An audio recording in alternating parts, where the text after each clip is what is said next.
नमस्कार प्रेक्षकांनो, लग्नानंतर होईलच प्रेम मालिकेमध्ये जबरदस्त ट्विस्ट आलेला आहे। आज काव्य आणि पार्थने मिळून विजयला रम्याचा खरा चेहरा दाखवलेला आहे। रम्या ज्यावेळेस पार्थला बोलली होती की लग्न केलं तर फक्त तुझ्याशीच करेल, हे रेकॉर्डिंग काव्याने आता विजयला दाखवलेलं आहे। त्यामुळे विजयने आता फोन करून रम्याला तिची लायकी दाखवलेली आहे आणि हे लग्न मोडलं म्हणून सांगितलेलं आहे। तर आता सविस्तर व्हिडिओमध्ये पाहूया नक्की हे झालं कसं।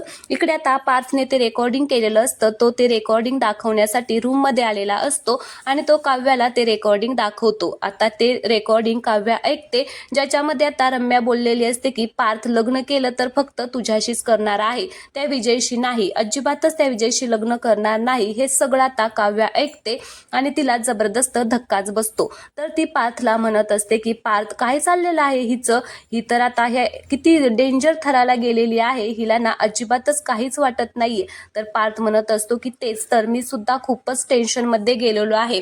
खरं तर रम्या मनाने चांगली मुलगी होती, सेन्सिबल होती, माझ्यावरती जीव होता तिचा। तर काव्या रागाने पार्थकडे बघत असते। तर पार्थ म्हणत असतो की एखाद्या मैत्रिणीचा जीव असतो तसा जीव होता तिचा माझ्यावरती। मग काव्याला खूपच राग येतो आणि ती पार्थला म्हणत असते की हो, जीव होता का तिचा तुमच्यावर? अहो, मैत्रीण मित्राच्या भल्याचा विचार करते, मैत्रीण मित्राच्या सुखासाठी देवाकडे प्रार्थना करते, आपणच त्याचं सुख आहोत अशा भ्रमामध्ये नाही जगत ती। मग पार्थ म्हणत असतो की तेच तर ना, इथेच चुकली रम्या। तर काव्या म्हणते की पार्थ, हो, चूक बरोबरच्या पलीकडे गेलेली आहे रम्या आणि हे खूपच भयंकर आहे, आता काहीही करू शकते ती, कळतंय का तुम्हाला, बघताय ना तुम्ही, ऐकताय ना? तर तेवढ्यातच आता विजय मतकरीचा फोन येतो पार्थच्या फोनवरती। मग पार्थ फोन उचलतो आणि स्पीकरवरती फोन टाकतो। त्यावेळेस विजय तिकडून बोलत असतो की good morning my dear friends, काय म्हणतीये सकाळ। आता तो खूपच आता पार्थला चिडवत असतो। तर पार्थ म्हणत असतो की मुद्द्याचं बोल, काहीही बडबड करत बसू नको। तर विजय म्हणत असतो की अरे काही नाही रे, बिझनेस प्लॅनसाठी मिस्टर रस्तुगींचा फोन आला होता, ते आम्हाला भेटले होते आणि म्हणत होते की डील पूर्ण करायचं का, ते मला विचारत होते। त्यावेळेस पार्थ म्हणत असतो की बोला ना, मग काय झालं त्याच्यामध्ये? तर आता तो म्हणत असतो की ते म्हणत होते बिचारा पार्थ, त्याला वाईट वाटलं असेल ना। मी म्हणलं त्यात काय एवढं, त्याला मिळालं काय आणि मला मिळालं काय, डील हे सेमच आहे, आमची एकत्रच फॅमिली आहे। आता तो खूपच चिडवत असतो पार्थला मात्र इकडे खूप राग येत असतो। तर आता काव्याला सुद्धा आता त्या विजयचा खूपच राग येत असतो। तर विजय म्हणत असतो की हेच मी आवर्जून सांगण्यासाठी अरे तुला फोन केलेला होता, बाकी काहीच नाही। मग पार्थ म्हणत असतो की ऐक, असं म्हणून आता तो काहीतरी बोलणार, तेवढ्यातच काव्या म्हणत असते की अरे ऐक ना विजय, मला ना तुम्हाला आवर्जून काहीतरी सांगायचं आहे। तर विजय म्हणतो की ओ हो, तुम्ही पण तिथेच आहात का, बोला बोला, तुम्हाला काय सांगायचं आहे? त्यावेळेस काव्या म्हणत असते की मी तुम्हाला काहीतरी एक पाठवलेला आहे, म्हणजे ऑडिओ आहे, तो पाठवलेला आहे, नक्की ऐका। त्यावेळेस विजय आता तो पाहतो आणि म्हणत असतो की बर मग काय? तर काव्या म्हणते की बर थांबा, कॉल सुरूच ठेवतो, तुमची रिॲक्शन काय आहे ना ते आम्हाला पाहायला आवडेल हो।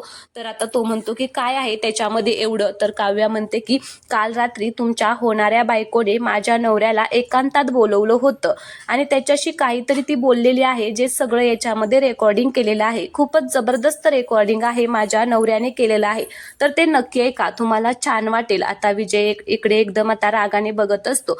तर पार्थ सुद्धा आता त्याला हॅलो हॅलो असं करत असतो, पण विजय काहीच बोलत नाही। मग हे दोघे जण आता चांगलेच हसायला लागलेले असतात। तर विजय आता तो व्हिडिओ पाहतो आणि त्याला खूप मोठा धक्का बसतो। मग आता रम्याला तो फोन करतो। तर इकडे रम्या आणि वसवात्या विजय बद्दलच बोलत असतात, तेवढ्यात त्याचा फोन येतो। म्हणून वसवात्या म्हणत असतात की बघ, 100 वर्ष आयुष्य आहे विजयला, त्याचाच फोन आहे। तर वसवात्या म्हणत असते की हे घे बोल। तर रम्या म्हणत असते की नाही ग, मी नाही बोलणार, राहू दे।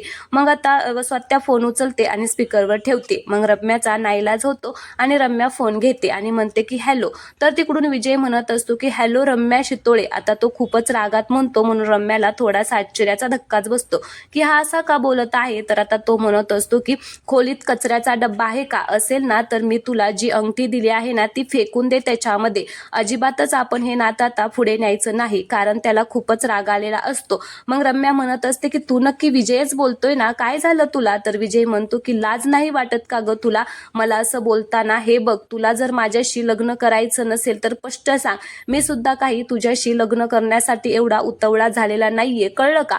तर रम्या म्हणत असते की 1 मिनिट तू जरा शांत होशील का, काय झालंय सांग ना, मी काय केलेलं आहे, असं ती विजयला म्हणत असते. तर विजय म्हणत असतो की तू माझ्या पाठीमागे वाटेल ते करशील आणि मी शांत बसून तुला काहीच बोलणार नाहीये का, माहितीये का, खरं तर माझं चुकलंय, मी आजच्या काळात प्रामाणिक मुलगी आणि एक चांगली मुलगी शोधत राहिलो, पण बरं झालं वेळीच माझे डोळे उघडले, मला तुझ्यासारख्या चीटर मुलीशी अजिबातच लग्न करायचं नाहीये.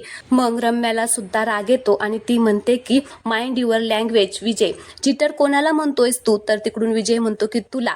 मग आता रम्या म्हणत असते की काय चाललंय असं ह्याचं, आता असं का बोलतोय, व स्वात्याला सुद्धा आता धक्काच बसतो. मग आता तो म्हणतो की मी तुलाच म्हणतोय, कारण माझ्याबरोबर साखरपुडा झालेला असताना त्या पार्थला म्हणते की मला तुझ्याशी लग्न करायचे. त्यावेळेस रम्या म्हणत असते की एक मिनिट, हे तुला कोणी सांगितलं, तर विजय म्हणतो की त्या काव्याने मला रेकॉर्डिंग पाठवलेलं आहे, त्याच्यामध्ये तू स्पष्ट म्हणलेले आहे की लग्न केलं तर पार्थ बरोबरच लग्न करेल. आणि मग आता विजय असं बोलल्याबरोबर इकडे रम्याला धक्काच बसतो. विजय म्हणत असतो की मला ना माझीच लाज वाटते तुझ्याबरोबर लग्न करायला हो म्हणलं म्हणून, पण अजूनही वेळ गेलेली नाहीये, पण बरं झालं वेळीच कळलं मला, आणि ऐक मी हे लग्न आता मोडणार आहे, मला तुझ्यासारख्या चीटर आणि बावळट मुलीशी लग्न करायचं नाहीये, असं म्हणून विजय आता फोन ठेवतो. तर आता विजयने फोन ठेवल्यानंतर रम्या इकडे हॅलो विजय ऐक ना, हॅलो विजय ऐक ना असं आता करत असते. त्यावेळेस आता वस्वात्या म्हणत असते की काय विजय विजय करते, झालं आता, गेला हा पण मुलगा, चांगला मुलगा सुद्धा आता हातचा गेला, किती 1000 वेळा तुला सांगितलं होतं की त्या पार्थच्या मागे मागे करू नको, बघितलं ना आता काय झालं ते.